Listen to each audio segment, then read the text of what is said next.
पाकिस्तान के लिए अच्छी खबर यह है कि फ्रांस के साथ कर्ज अदायगी मौखर करने के मुआहदे पर दस्तखत हो गए हैं। 10 करोड़ 70 लाख डॉलर कर्ज की अदायगी मौखर कर दी गई है। तफसीलात जानेंगे नुमाइंदा जियो न्यूज़ अशरफ मलखम हमारे साथ मौजूद हैं। अशरफ, ये कर्ज हमें कब वापस लौटाना था, वक्त पर वापस क्यों ना हुआ?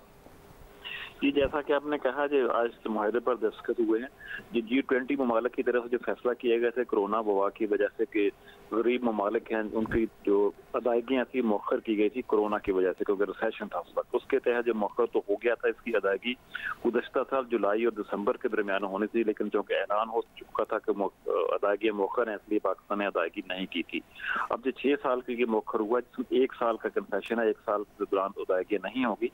1 साल के बाद 5 साल के दरमियान किस्तों में ये रकम अदा करनी होगी पाकिस्तान को 1 साल के बाद। जी ठीक है, बहुत शुक्रिया अशरफ मलखम आपका।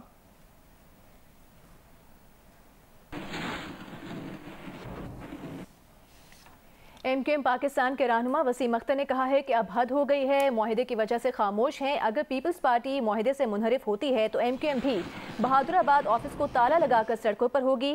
तय हुआ था कि पीपल्स पार्टी हमारा और हम उनका मैंडेट कबूल करेंगे। सखर मीरपुर खास में सीटें MQM को मिलनी चाहिए। अगर हल्का बंदी और इंतखाबी फहरिस्तों पर MQM के खदशात को ना सुना गया तो कराची और हैदराबाद में बल्दियाती इंतखाब नहीं होने देंगे। फिर भी हम कड़वे घूंट पी के आपके साथ इस लहजे में ही बात कर रहे हैं, सड़क पे नहीं है, क्योंकि हमने आपके साथ एग्रीमेंट किया हुआ है और हम एक्सपेक्ट करते हैं कि वो एग्रीमेंट हमारा इन लेटर इन स्पिरिट आप इम्प्लीमेंट करोगे, जो कि आपने वादा किया है।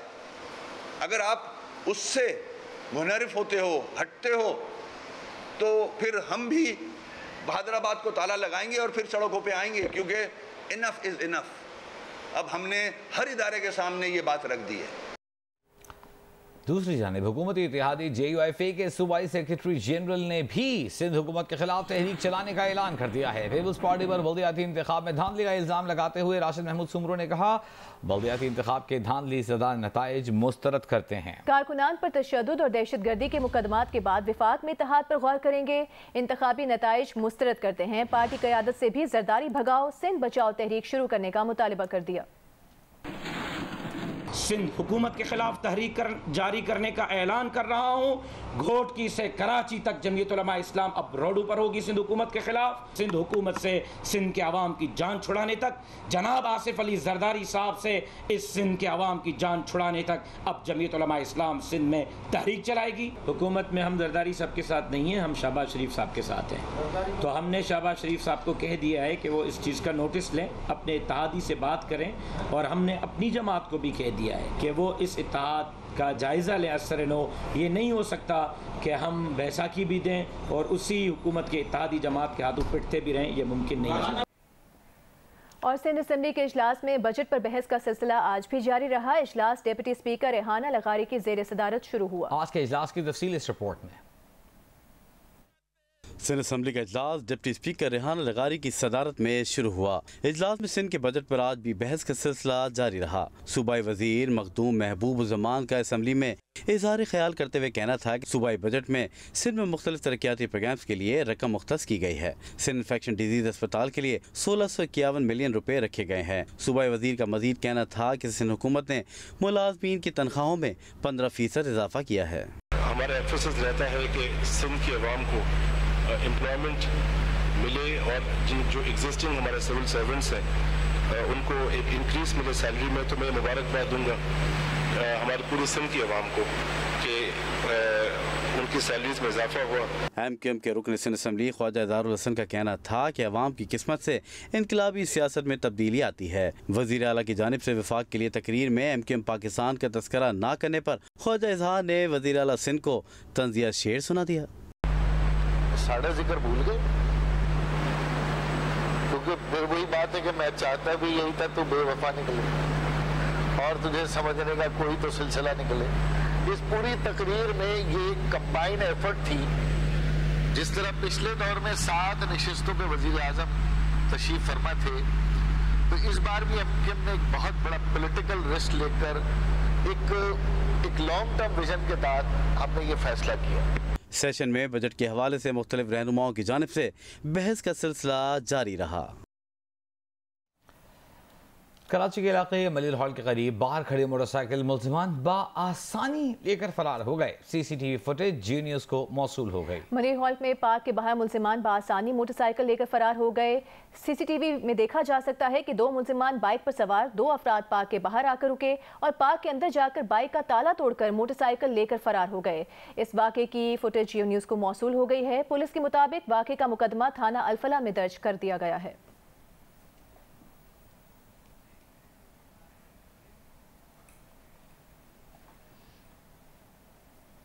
और बात करेंगे सिंध बल्दियाती इंतखाबात फेज़ 1 की। पीपल्स पार्टी की सिंध हुकूमत ने अपनी मुसलसल तीसरी हुकूमत के 14 साल बाद पीपल्स बस सर्विस का आगाज़ कर दिया और अब हम इसके बारे में बात करेंगे कुछ देर में। बल्दियाती इंतखाबात के हवाले से ये बात हो रही है बस सर्विस की। बस की सहूलतों का इफ्तिताह करने के बाद चेयरमैन बिलावल भुट्टो जरदारी ने इसका इफ्तिताह किया और उन्होंने साथ बस में सफ़र भी किया, सहूलियात का जायज़ा लिया। कराची के साथ मुख्तलिफ रूट्स पर 240 बसेस चलाई जाएंगी। वज़ीर ट्रांसपोर्ट सिंध शर्जील मेमन ने बताया कि जल्द मज़ीद रूट्स पर बसें चलाई जाएंगी। मज़ीद तफसील जानते हैं सुलेमान सादत खान की इस रिपोर्ट में। और कराची के अवाम के रद्द-ए-अमल की बात करें तो उन्होंने पीपल्स बस सर्विस को खुशाइन करार दिया है और अवाम का कहना है कि सर्विस को मज़ीद तौसीह दी जाए, मज़ीद रूट्स और मज़ीद बसेस का इजाफा किया जाए। हम जैसे रक्षों में और बाकी दूसरी बसों में सफ़र करते रहे तो उसमें हमें बहुत मुश्किलात का सामना होता था, लेकिन इसमें माशाल्लाह हम अपने बच्चों के साथ सफ़र कर रहे हैं। इस तरह की सर्विस होनी चाहिए। जैसे हम बाहर जाते हैं दुबई वगैरह इंकरेज करते हैं, तो हमें यहाँ पे भी इसी को इंकरेज करना चाहिए और मोटिवेट करना चाहिए और एहतियात भी करनी चाहिए कि अब ऐसी सर्विस हमको मिली है उसकी कदर करें हम लोग। ये गरीबों के लिए काफ़ी अच्छा सफ़र है। कराची के शहरी तरस गए थे इस तरह के सफ़र के लिए। जी किराया तो बिल्कुल मुनासिब है। जो जिस रूट से फॉर एग्जांपल मुझे वायरलेस गेट तक जाना है तो 50 रुपीज़ ये अफोर्डेबल किराया भी है। देखिए आज मैं फ़र्स्ट टाइम बैठ रहा हूँ तो अभी ये है कि सफ़र करूँगा तो थोड़ा अंदाज़ा हो जाएगा। बाकी ये है कि बस बहुत अच्छी मतलब चली है। यहाँ से लेकर सराबकोट तो भी चलना चाहिए, परेशानी होती है। ये एक रूट पे चल रही है, हम गवर्नमेंट से मुतालबा करेंगे और मज़ीद बसें लेकर आएँ।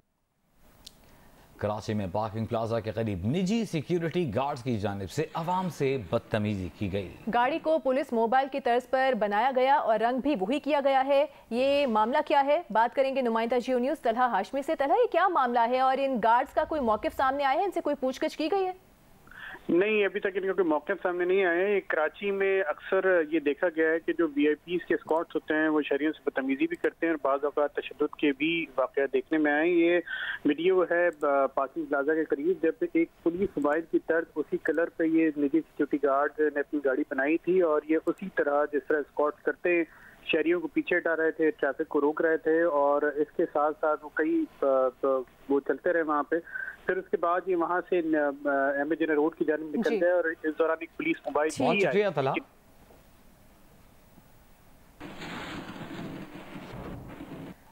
वज़ीर दिफ़ा ख्वाजा आसिफ ने कहा है कि इमरान खान नफरत की सियासत का प्रचार करते हैं। उन्होंने मुआशरे में लकीरें खींच दी हैं। कौमी असम्बली में खिताब करते हुए वज़ीर दिफ़ा ख्वाजा आसिफ का कहना था कि चेयरमैन PTI ने ओवरसीज़ पाकिस्तानियों को भी तकसीम करने में किरदार अदा किया।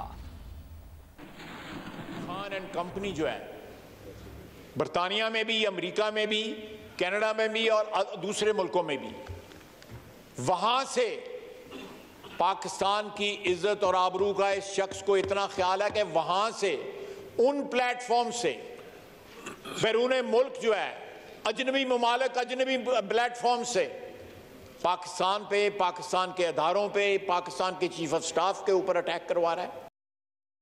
और पाकिस्तान तहरीक इंसाफ की सियासी कमेटी का इजलास हुआ। इमरान खान ने कहा कि हुकूमत के खिलाफ भरपूर तहरीक मुल्क और कौम के मुस्तकबिल के लिए निहायत अहमियत की हामिल है।